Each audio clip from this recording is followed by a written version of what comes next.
एक दिन एक इस्लामी आलम एक बच्चे से मिला। बच्चा ने पूछा, आलम साहब, मुझे आपसे कुछ मशूरा चाहिए।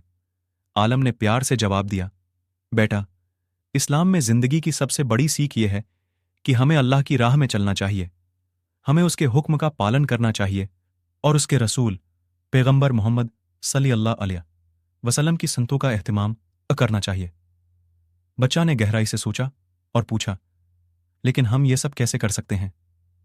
आलम ने कहा, बेटा, उसके लिए हमें दुआ का हक है। हमें रोजाना नमाज पढ़नी चाहिए और कुरान की तिलावत करनी चाहिए। इसके अलावा हमें बुराई से दूर रहना चाहिए और अच्छाई करनी चाहिए। आलम ने उस बच्चे को दुआओं और बरकतों के साथ राह दिखाई और कहा, याद रखना, अल्लाह हमें हर मुश्किल से निकाल सकता है और हमें उसल खुशी और अमन फराहिम कर सकता है। वीडियो अच्छा लगे तो लाइक शेयर सब्सक्राइब कर लन। अल्लाह हाफिज।